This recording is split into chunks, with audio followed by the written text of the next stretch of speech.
Okay, so wouldn't it be handy if we could test whether or not each of these individual instances of a class is actually in conformance with the Douglas protocol?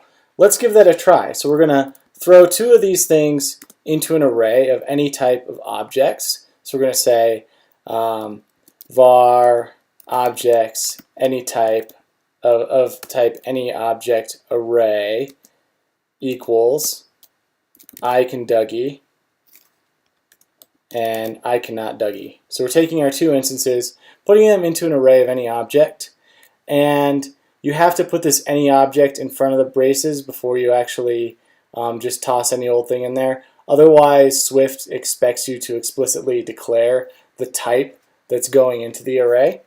So that looks good. Now we're actually going to go through each object in that array. So we're going to say for object of type any object in objects. So what we want to do is check to see if that object conforms to the Douglas protocol. So we'll say if let object equals object as optional Douglas. Okay, so immediately this is going to trigger a compiler error, and the long story short of this compiler error says cannot downcast from any object to non@object-c protocol type Douglas.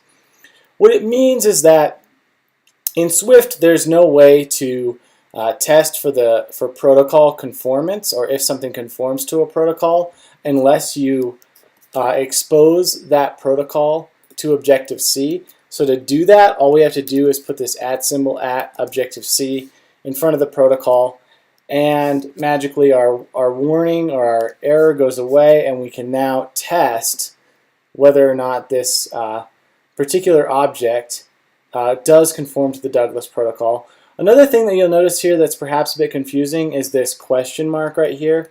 So what does that mean?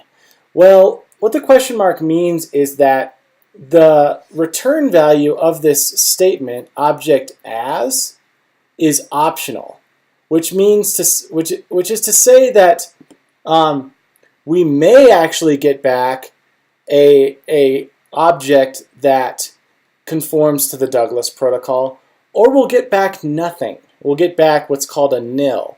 So we don't really know what we're going to get back yet, so it's this question mark. It's optional whether we're going to get it back. If we do get back something that does conform to the Douglas protocol, then we're going to run this line of code right here, which I'm just going to say, all the bitches love me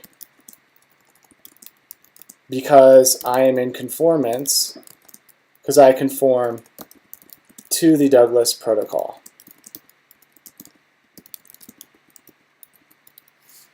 Okay, and so once again, if whatever the object is happens to come back as something that conforms to the Douglas protocol, we're going to print this line of code. We're going to print this line. Now, if it doesn't, if the optional is nil, then we're just going to print this line right here, which is, I don't know, some of the bitches might love me, but not all of them, because I do not conform to the Douglas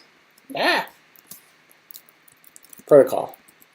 Okay, so awesome. We've got this written down, and so we should have some output at this point. And voila, we've got our original output here. I can dougie, put your hands in front, so we're putting our hands in front, leaning side to side. And now we've got this new output. All the bitches love me because I conform to the Douglas protocol, and then some of the bitches might love me, but not all of them, because I do not conform to the Douglas protocol.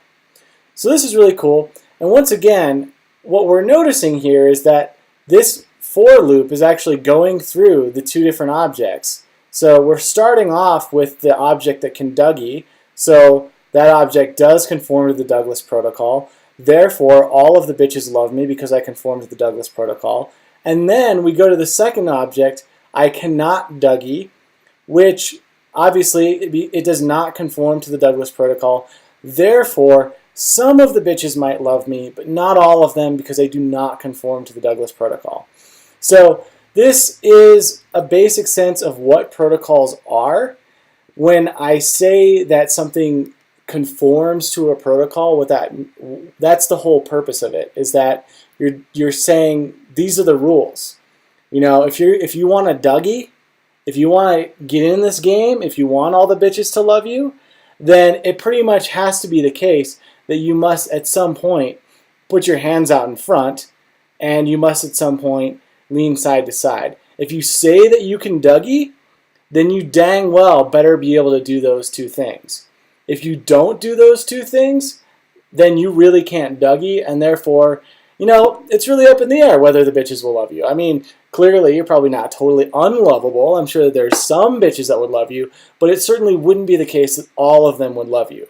So there's obviously many more different types of patterns and things that we can explore with protocols in Swift, but this just kind of gives you a general sense of what we're trying to do with it and how we're trying to use them as a way of making classes conform to specific types of rules.